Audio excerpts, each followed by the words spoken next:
oğlan var idi, cavan uşaq idi. Dedim, mən bilmədim ki, nə oldu, nəzir oldu.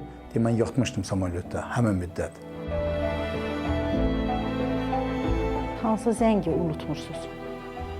Orada bir cavan uşaq var idi. O zəngi unutmuram.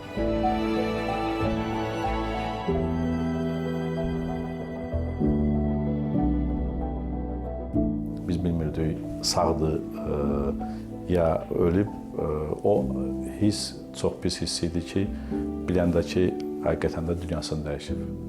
Və sonra da mən onu gördüm öz gözümlə. O yadımdan çıxmır.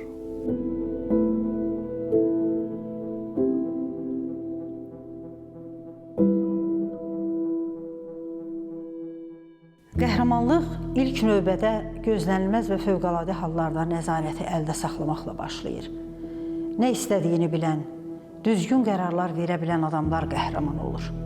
Hamı kəmərlərini bağlasın. Hörmətli sərnişinlər, təlimata uyğun hərəkət edin, hər şey yaxşı olacaq. Bu hadisənin qəhrəmanı çətin, hətta çətindən də çətin bir anda təmkinini itirməyən bir Azərbaycanlı xanım oldu. Əsil xanım, bir ailənin çərçivəsindən çıxıb xalqın qəhrəmanı olan xanım. Hamı eləsin, kəmərini bağlasın. Dəhlizdə durmayın, təhlükəlidir. Onların can verdiyi, haqq dünyasına qovuşduqları nöqtəyə gedirəm. Bilirəm ki, boş bir yerə gedirəm, düzənliyə doğru irəliləyirəm. Faciənin xəyalımdakı şəkli ilə o yerə gedirəm. Amma hiss eləyirəm ki, ayaqlarım getmir.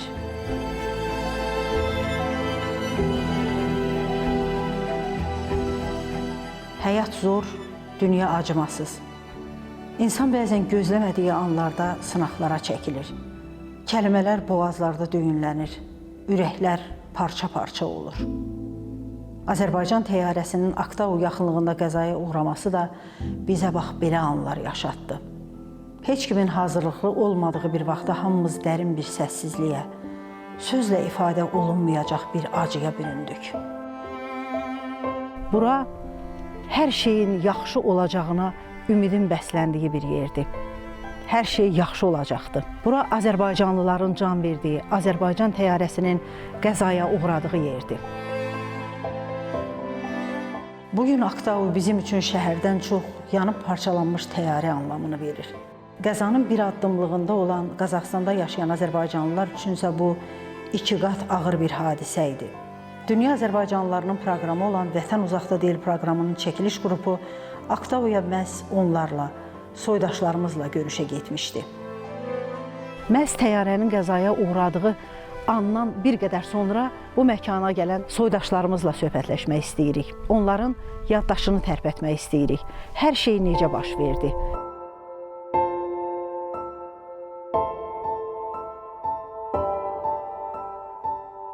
Şəmsəddin müəllim, Azərbaycan təyyarəsinin qəzaya uğraması xəbərin sizə kim verdi? Hardaydınız onda? Səhər saat 10:30 radələrində zəng gəldi. İndi kimi yadımda dərdir, çünki bütün Azərbaycan, mən Azərbaycan diasporunun sədri olduğu kimi mənə zəng gəldi ki, beləncə bir hadisə oldu. Mən həmin üz qoydum həmin məkana. Mən yola çıxan kimi, deməli, bizə sosiallərdə təyyarənin qəzaya düşmə halını videoları paylaşmışdı. Həmin müddət biz burada yaşadığımız kimi uzun müddət, mən 30 ildən çox burada yaşayıram.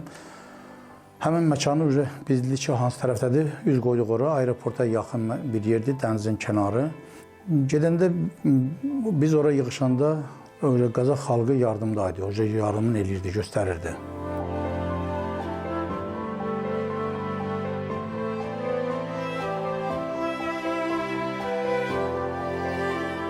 Çalışırdıq ki, biz necə olur olsun tez çataq ora. Tez, ancaq tez. Şəhərdən ora hardasa olar bir 20-25 kilometr olar. Biz şəhərdən ora eşidən kimi dərhal getdik ora. Bizim diasporanın sədri Şəmsəddin Hüseynovla bərabər oturdu bir maşına. Bir müsəlman olaraq yalvarırıq ki, ya Allah, özün salamatçılıq elə. Heç olmasa ölüm olmasın. axın idi ora. Bütün şəhər axırdı ora. Təsəvvür edirsiniz, eşidən, eşitməyən hamı təyyarə qəzasının yerinə orada tüstü qalxırdı, qara tüstülər qalxırdı. Biz ora yollarda da gedəndə biz gördük ki, xalq axır ora. Biz çatdıq ora, çatanda biz gördük ki, orada təyyarə qəzasının yaxınlığında bu Qazax xalqın nümayəndələr orada işləyirdilər. İlkin yardımı onlar eləyirdilər.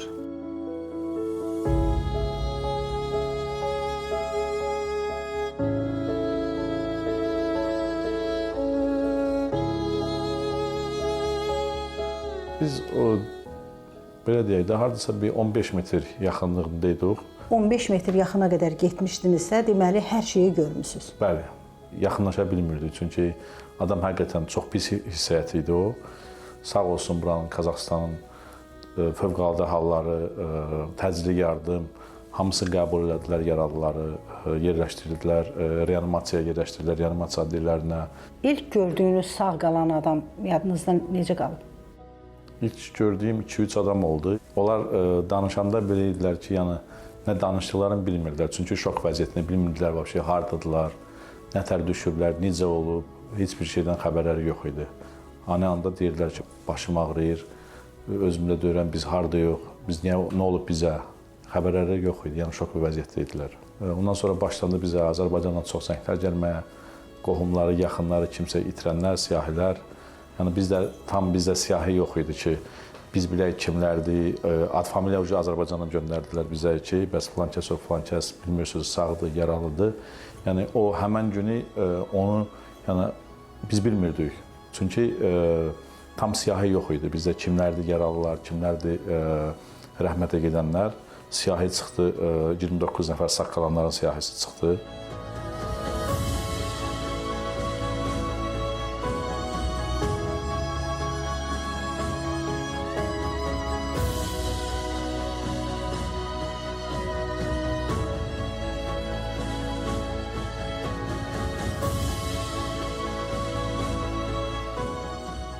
Biz samolyotun 100 metr, 150 metr yaxınlığında durmuşduq, yaxınlaşmışdıq ora. Ancaq orada MKS nümayəndələri bütün yardımı onlar aparırdılar. Çünki oranı akrujeni almışlar ki, orada heç bir hadisə olmasın. Orada həm pajarlı, hamısı oradaydı ki, həm samolyotun yanan vaxtı qarşı hissədə yanıq var idi, o pajar gedirdi, onu söndürürdülər. Sağ qalan adamlarla söhbət eləmək imkanınız oldu? Sağ qalan adamlar buradan, deməli, çıxan sağ adamların hamısı xəstəxanaya yerləşdi. Xəstəxanada yüksək səviyyədə onlara tibbi yardım göstərildi. Xəstəxanaya yerləşən insanlardan heç biri həyatını itirmədi. Hamısı vətənə döndü, qayıtdı. Orada olan, xəstəxanada olan ikinci stüardesanın mən söhbət elədim. Orada provatnik var idi, provatniklə söhbət elədim. Orada olan pasajirlər var idi, Azərbaycanlılar, onlarla söhbət elədim. Orada bir maraqlı hadisə var idi ki, ata, oğul bir yerdədirlər, yatmışlar.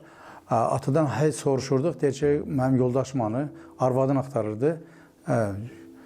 Ancaq arvadı onun həyat yoldaşı reanimasiyadaydı, vəziyyəti çox pis idi. O xanım da sağaldı, onu da geriyə göndərdi. Sonra biz ona çatdırdıq ki, mən Azərbaycan dilində onunla danışanda dedim ki, sənin həyat yoldaşın sağdır. Ondan sonra kişi biraz özünə gəldi.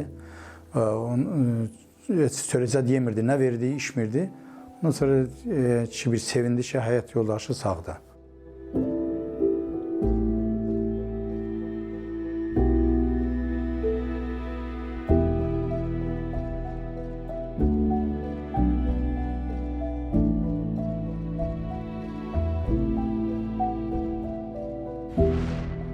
Çəkiliş boyu həmsöhbət olduğumuz hər bir soydaşımızın çəkdiyi acıları qəlbimizdə hiss eləyirik. Hərə öz gördüyü acılardan danışır, hərə bir yaralının fəryadını bizə çatdırırdı.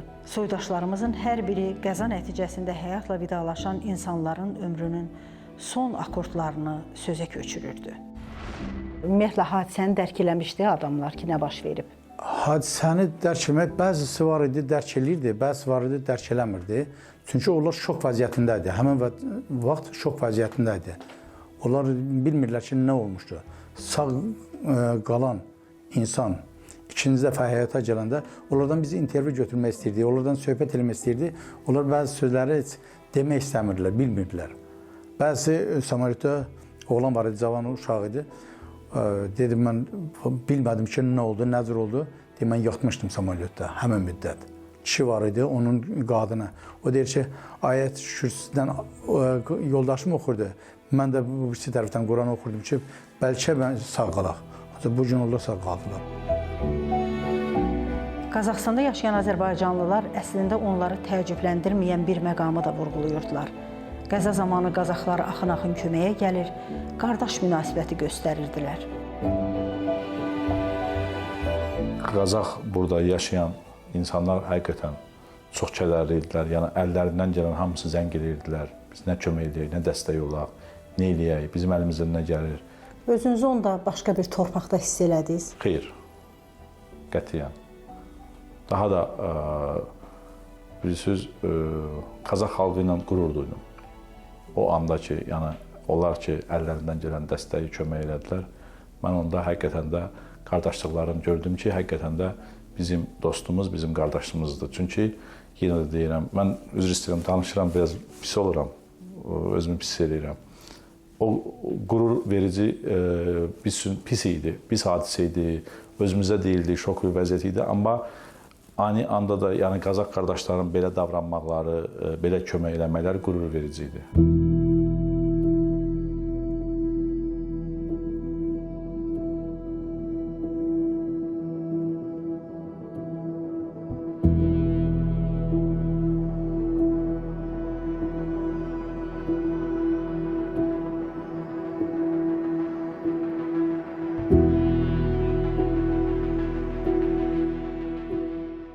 Hiss eləmir ki, başqa ölkənin vətəndaşıyıq, başqa ölkənin deyək ki, milliyyətcə Azərbaycanlıyıq, Qazaxıstan ölkəsinin vətəndaşıyıq biz.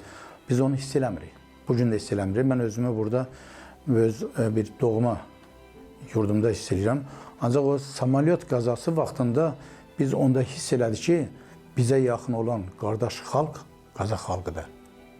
Bizdən də artıq onlar ki, dəstək oldular bizə. Dünyada elə bir şey olmuyor ki, 80 litr qan yığılsın bir gündə. Bu qəza vaxtı bütün deməli xəstəxanada qan verim mərkəzi var. Onun qabağında o kilidi idi. Cəmaət gedirdi qan verməyə. Sadəcə taksistlər kim ki gedirdi ora, taksistlər onu pulsuz aparırdı ki, o gedir qan verməyə, yardım eləməyə. Qazax xalqı heç kimə xəbər eləmədən konsulun qabağına aparıb güllər qoyurdular. Xəstəxanaya yeməklər də gətirdi. Bizim xalq da gətirirdi. Azərbaycanlılar hamımız daşıyırdıq ora yemək. Paltarınacan Qazax xalqı paltar gətirirdi ora. Ki, düşüb qəzada birinin ayaqqabısı yox, birinin paltarı zırılıb, birinin bir şeyi xəstəxanaya paltarlarla daşıyırlar. Meyitlərin yola salmağında, burada dövlət strukturanın hamısının yaxından iştirak eləmək, bütün işlərini atmışlar. Bizim Ablosna hakimiyyatının işçiləri, mavinləri, MKS-in işçiləri, prokuraturanın işçiləri, DVD-nin işçiləri, təcil yardım, hamısı, həkimlər, zadlar, hamısı axıra kimi durdular. Sadəcə biz axırıncı cənazələri yola salanda bərk yağış yağırdı. Sadəcə onların dini rəhbərləri, mollaları gəldi. O yağışın altında Quran oxuyub cənazələri samolyota mindirdi. Xalq burada o tapşırıq almadan və göstəriş almadan istəyir qəza yerində, istəyir больницada, istəyir morqda çox birlik göstərdik biz. Həm öz millətimiz olaraq, bir diaspora olaraq, həm də bizim gözəl dostumuz, qardaşımız Qazax xalqı ilə, Qazax xalqı ilə bərabər yenə deyirəm, çox böyük vəhdət kəsb elədi bizim bərabər burada bir-birimizə dəstək olmağımız, bir-birimizə kömək olmağımız. Təsəvvür edirsiniz ki, Allah bu Qazax xalqına, millətinə ucallıq, əmin-amanlıq, bərəkət versin ki, onlar böyük şücaətlə yardım elədilər. Millət axırda ora qan vermə aksiyasına ki, hamı qan verə. Bütün millət, Qazax, Azərbaycan.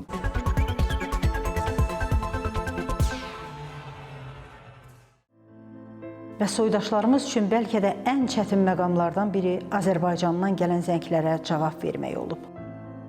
O günlər biraz çox ağırdı o vaxtda danışmaq.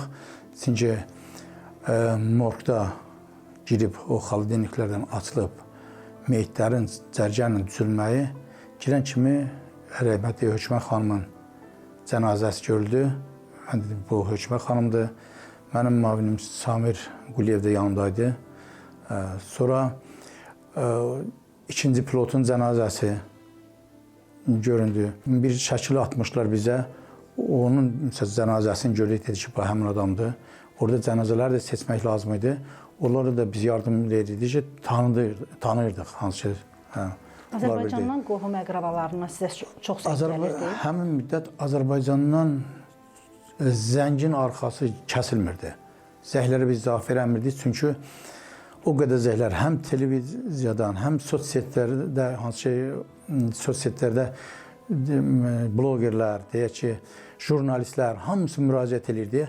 Eyni zamanda da bunların qohumları, bütün burada olanların qohumları. Ancaq biz onlara bir cavabı dəqiq verə bilmirdik. Çünki bəzi ölüb, bəzi siyahıda yoxdur. Mən atıram siyahı, filankəsin adı yoxdur siyahıda, deyəmirəm ki, ölüb. Ancaq sonra deyirəm, adı siyahıda yoxdur, burada yoxdur, sağların içində. Həmin telefonu atırlar yerə, bilirlər ki, vəfat edib, yoxdur.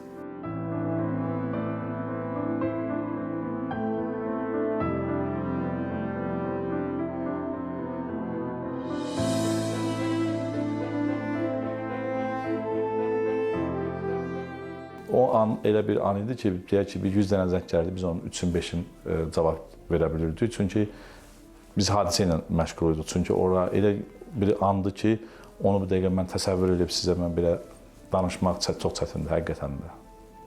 Özünüzü güclü hesab elədiniz? Deməzdim. O hadisə görəndə, yəni, insan həqiqətən də sınır.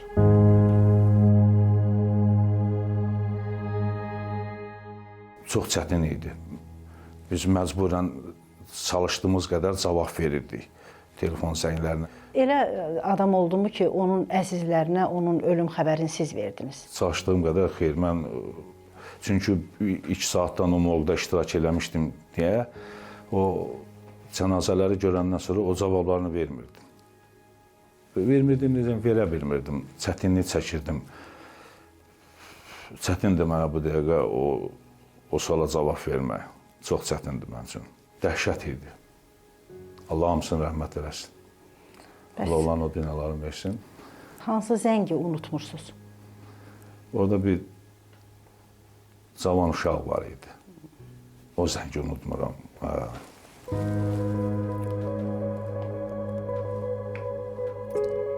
Çətindir biraz. Kim zəng eləmişdi ona görə sizə? Atası. Sonra onu tanıyanlar zəng vurmuşdu.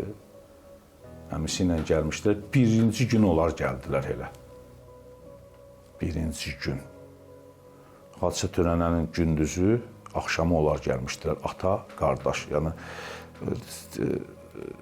rəhmətli uşağın atası ilə əmsi gəlmişdi.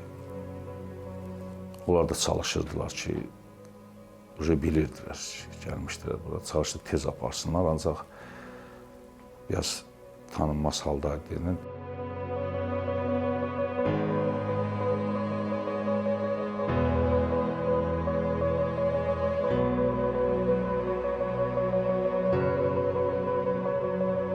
Elə bir adam var idimi ki, onun sağ qalmasını siz məlumat verəsi oldunuz? Bəli.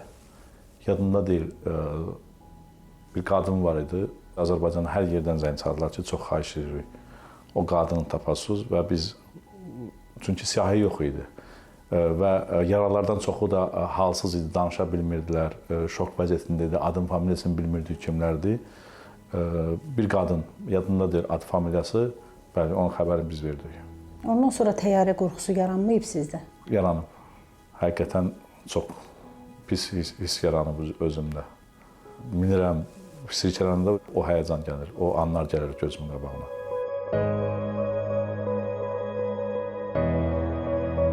Tabutlara o ölmüş insanları yerləşdirəndə bir təsəvvür edin ki, 20 dənə tabut bir yerdə görəndə, yəni o bir həqiqətən də bizdə elə bir ki, bizdə də şok vəziyyəti idi. Ki, bu nə deməkdir? Yəni 20 tabut bir 20 Azərbaycanlı deyə, orada başqa vətəndaşlar da var idi hamısı. Çox, indi mən danışa bilmirəm, həqiqətən çox çətindir.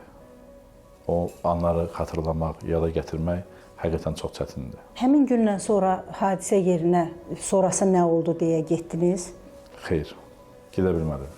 Bir ay sonra biz getdik ora. Onda necə idi vəziyyət? Samolyotun qırıqlarından zətdə nəsə belə şeylər var idi.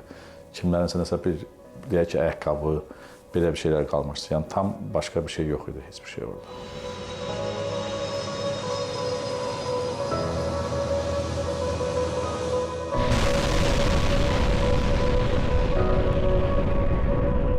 Elə bir mənzərə, elə bir məqam varmı ki, siz onu heç unuda bilmirsiniz? Mən o morqda olan cənazələri ki görürdüm, bəziləri tanınmaz haldaydı. Allah rəhmət eləsin onları. Bax, onları unuda bilmirəm.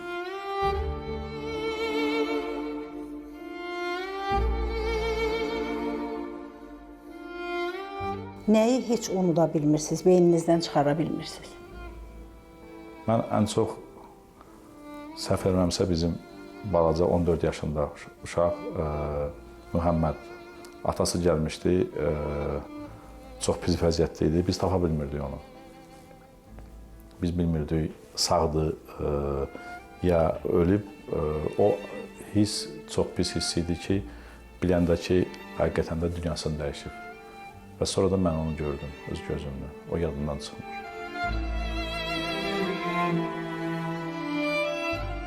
Allah bir də Azərbaycan xalqımıza belə bir anı yaşatmasın. Həmçinin də Qazax xalqımıza.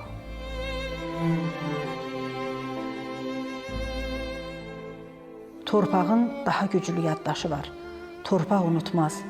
Üzərində yaşanan hər şeyi yaddaşında saxlayar. Azərbaycan təyyarəsinin qəzaya uğradığı, sərnişinlərin can verdiyi torpağa toxunuram. Bu torpağa toxunuram ki, bəlkə yaddaşı silkələnə, bəlkə mənə o acıları pıçıldaya, bəlkə kiminsə eşidib bilmədiyimiz son arzusunu danışa.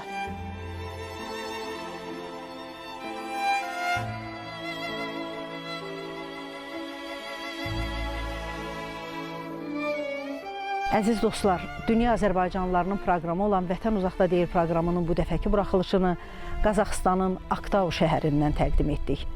Qazaxıstan Azərbaycanın dost ölkəsidir, Azərbaycana qardaş ölkədir. Aktau bizim sevdiyimiz şəhərlərdən biridir. Amma yaddaşımızın bir tərəfində də Aktau çox böyük kədərin rəmzidir.